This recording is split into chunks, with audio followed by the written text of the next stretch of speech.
कोटा से अब खबर, जहां श्री धाकड़ महासभा का 32वां राष्ट्रीय अधिवेशन दशहरा मैदान में आयोजित हुआ। सीएम भजनलाल शर्मा ने अधिवेशन में शिरकत की। राष्ट्रीय अधिवेशन में लोकसभा स्पीकर ओम बिरला भी मौजूद रहे, साथ ही मंत्री मदन दिलावर और हीरालाल नागर की भी मौजूदगी रही।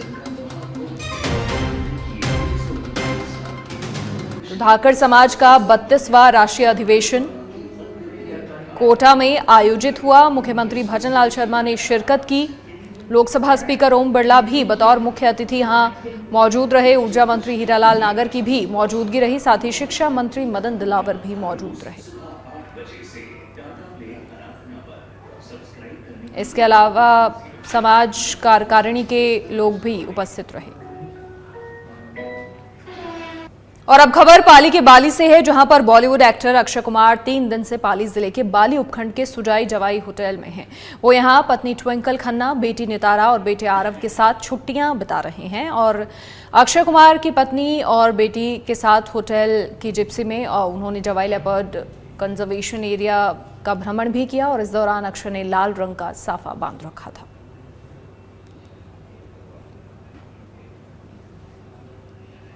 चूरू के रतनगढ़ में नगर पालिका की बजट बैठक हंगामेदार रही। कांग्रेस के चेयरमैन के सामने कांग्रेस के ही पार्षदों ने वार्डों में विकास कार्य में भेदभाव का आरोप लगाते हुए बैठक में हंगामा कर दिया। पालिकाध्यक्ष की बतौर पालिकाध्यक्ष अध्यक्षता अर्चना सारस्वत ने की। पट्टे जो बने हैं उसमें भेदभाव है।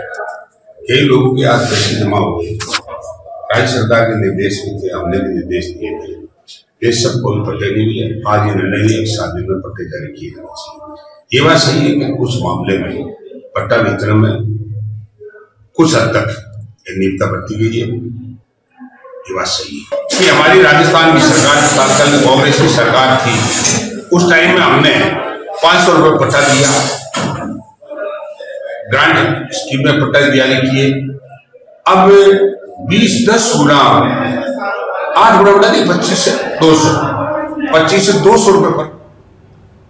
दौसा के सैंथल थाना क्षेत्र में डीएसटी टीम ने बड़ी कार्रवाई की है, जहां फायरिंग के मामले में फरार चल रहे 2 आरोपियों को गिरफ्तार किया है, जिनमें एक आरोपी पर पुलिस की ओर से 5000 का इनाम रखा हुआ था, तो वहीं आरोपी के खिलाफ पूर्व में भी हत्या सहित अन्य आपराधिक मामले दर्ज हैं। आपको बता दें, आरोपियों ने सैंथल में 27 दिसंबर को दिन दहाड़े फायरिंग के वारदात को अंजाम दिया था। फिलहाल पुलिस घटना में शामिल अन्य लोगों की तलाश कर रही है।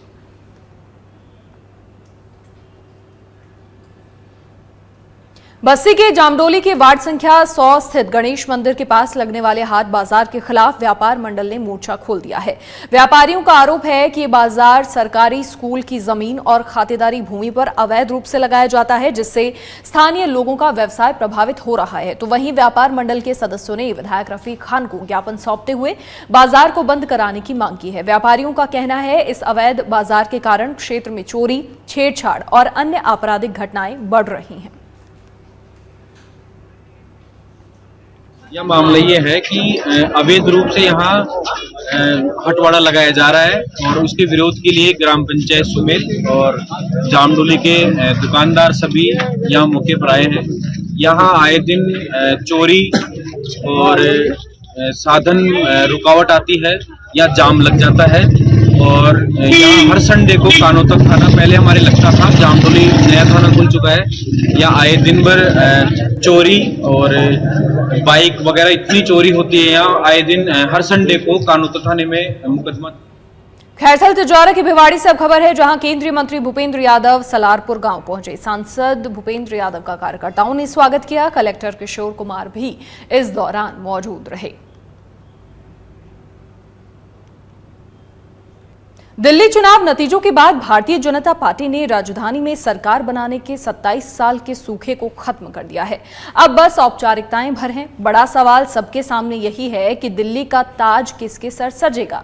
इसे लेकर केंद्रीय कानून मंत्री अर्जुन मेघवाल ने कहा कि इसका फैसला बीजेपी का पार्लियामेंट्री बोर्ड करेगा और बोर्ड बैठक होने के बाद मुख्यमंत्री का नाम भी सामने आ जाएगा। साथ ही कहा कि दिल्ली में आधारभूत ढांचे की काफी कमी है और वहां के नागरिकों को वो सुविधाएं नहीं मिली हैं जिसके वो हकदार थे। आने वाले समय में सबसे ज्यादा इंफ्रास्ट्रक्चर डेवलप करने पर काम होगा।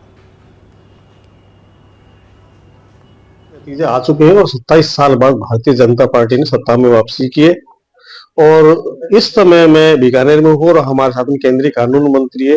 तो सबसे पहले आइए हम उनसे सवाल करते हैं कि जो दिल्ली में जो सरकार बनने जा रही है, दिल्ली वासियों ने जो इतना विश्वास किया है, तो वो किस प्रकार से इंफ्रास्ट्रक्चर डेवलप करेगा और किस प्रकार से उनकी जो नागरिकों की है उनकी उम्मीदों पर खरे उतरेंगे। देखिए, दिल्ली देश की राजधानी है। दिल्ली में जैसा अभी आपने कहा कि इंफ्रास्ट्रक्चर का अभाव होने से नागरिकों को वो सुविधाएं नहीं मिली जिनके वो हकदार थे, और जो आम आदमी पार्टी की सरकार थी उसका इस दिशा में कोई विजन भी नहीं था। इसलिए जब भी हम चुनाव प्रचार के लिए जाते थे, कोई मीटिंग लेने जाते थे, तो सबसे बड़ा सवाल कार्यकर्ता और या वहां की जनता दिल्ली की वो इंफ्रास्ट्रक्चर डेवलपमेंट को लेकर के ही करती थी। आपने भी सही सवाल किया। इसलिए इंफ्रास्ट्रक्चर का डेवलपमेंट एक महत्वपूर्ण काम होगा आने वाले समय में। और जैसे प्रधानमंत्री जी ने कल अपने संबोधन में कहा कि दिल्ली के चारों ओर जो राज्य स्थित है, जिनकी सीमाएं दिल्ली से लगती है, सभी जगह भारतीय जनता पार्टी की सरकार है। इसलिए अवसर भी शानदार है दिल्ली के विकास के लिए। सर, जिस आंदोलन के आधार पर जो आंदोलन के जो सूत्रधार जो लोग रहे थे, अन्ना हजारे, कुमार विश्वास और भी बहुत से लोग जो थे, और अब उनके बयान आ रहे हैं कि वाकई जनता ने जो उस सरकार को दंड दिया है, ऐसे बयान आ रहे हैं। तो क्या आंदोलन जब किया था तब वो अलग थे, बाद में अलग हो गए? देखिए, जैसे मैंने पहले कहा आपको कि अरविंद केजरीवाल जी अन्ना हजारे जी के आंदोलन की उपज थे, ये तो सबको पता है। बहुत से लोग उनके साथ जुड़े। जब उनको लगा कि ये आदमी ठीक नहीं है तो साथ छोड़ते गए। और अब कल जो स्टेटमेंट अन्ना हजारे जी का आया है, कुमार विश्वास का आया है, वो ये स्पष्ट दिखाता है कि ये आदमी ठीक नहीं थे। इसलिए दिल्ली की जनता ने सही फैसला किया कि अरविंद केजरीवाल जी के कुप्रबंधन को समाप्त किया और विकासवादी सोच वाली भारतीय जनता पार्टी को उन्होंने वोट दिया। जिस प्रकार से शराब के बड़े घोटाले में लिप्त पाए गए, शीश महल का जो प्रकरण बहुत ऊंचा उछला। शराब घोटाला तो कोविड के समय हुआ। देखिए आप, उस समय का एक बोतल ले जाओ एक फ्री देते हैं। ये कोई पॉलिसी होती है कोई किसी सरकार की? और शीश महल जो बना उसका भी हिसाब नहीं रखा।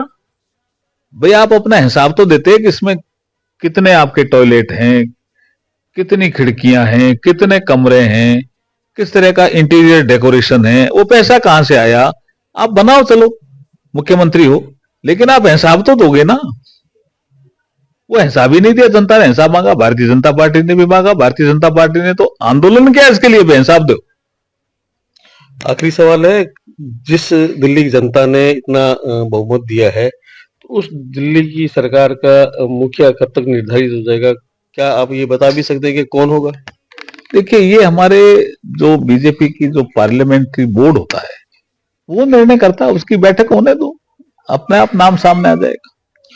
तो ये थे केंद्रीय कानून मंत्री अर्जुन राम मेघवाल, जिन्होंने दिल्ली में 27 साल बाद जो सरकार आई है भारतीय जनता पार्टी की, उसके भी कारण गिनाए। साथ ही साथ उन्होंने ये भी कहा है कि जिस आंदोलन से ये नेता उपजे, बाद में उन्होंने जो भ्रष्टाचार किया, उसी का जवाब जनता ने दिया है। श्याम मारू, सस बेधड़क, बीकानेर। करौली की कुड़गांव थाना पुलिस ने बड़ी कार्रवाई की है, जहां पुलिस ने हत्या के मामले में आरोपी पति को गिरफ्तार किया है। आपको बता दें, मृतका के मामा ने कुड़गांव थाने में पति के खिलाफ हत्या का मामला दर्ज करवाया था। फिलहाल पुलिस इस पूरे मामले की जांच पड़ताल कर रही है।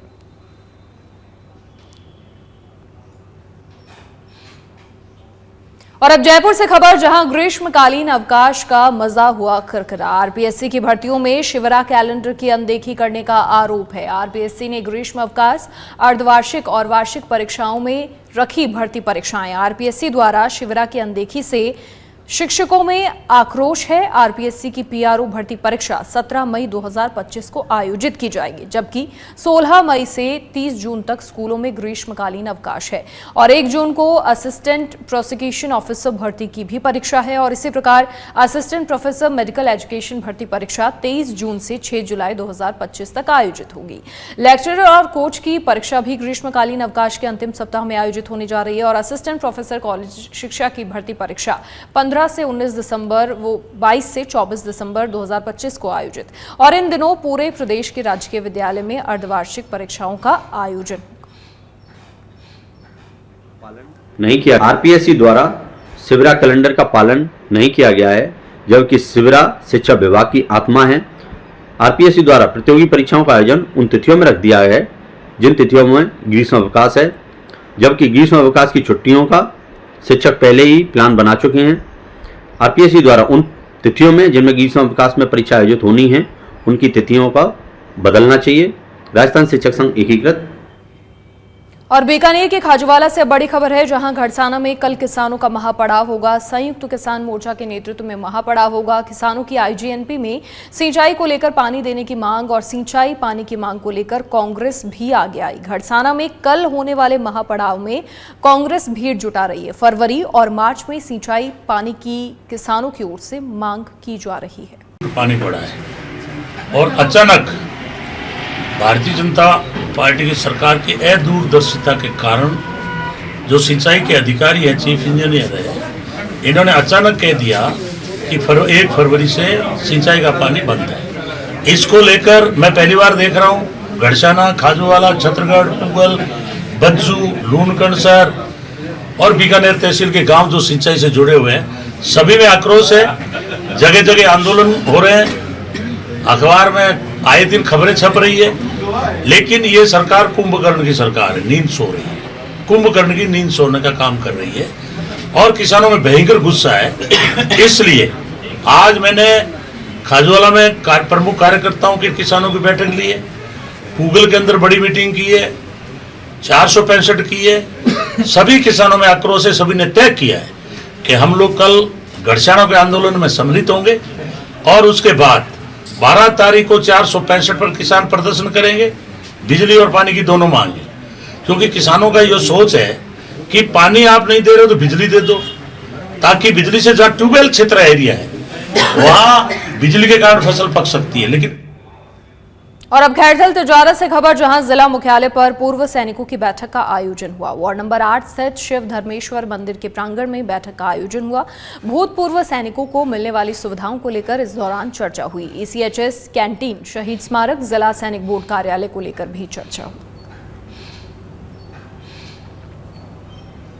खबर कोटपुतली बहरोड के नीमराणा से है, जहां मानधन थाना पुलिस ने जूलर्स से लूट करने वाले 3 आरोपियों को गिरफ्तार किया है, जिनके पास से वारदात में प्रयुक्त बाइक और बोलेरो जब्त की है। फिलहाल पुलिस आरोपियों से पूछताछ कर रही है। आपको बता दें, बदमाशों ने 6 फरवरी को लूट की वारदात को अंजाम दिया था। अलवर की नौगावा थाना पुलिस ने नाबालिग के साथ दुष्कर्म करने वाले आरोपी को गिरफ्तार किया है। आपको बता दें, पुलिस ने आरोपी को जयपुर में क्रिकेट अकादमी से गिरफ्तार किया है। मामले को लेकर पीड़िता के पिता ने 21 नवंबर 2024 को थाने में रिपोर्ट दर्ज करवाई थी, तो वहीं आरोपी दूर की रिश्तेदारी में भांजा लगता है। 2 माह पूर्व थाना इलाके में एक व्यक्ति ने रिपोर्ट दर्ज करवाई कि उसकी बच्ची को प्रेम जाल में फंसाकर उसके साथ दुष्कर्म किया गया है। उस पर प्रकरण दर्ज कर आरोपी फरार था। आज उसको दबिश दे करके मुखबिर सूचना पर गिरफ्तार किया गया है, जो कोटा कला का था और अब अनुसंधान जारी है। 2 माह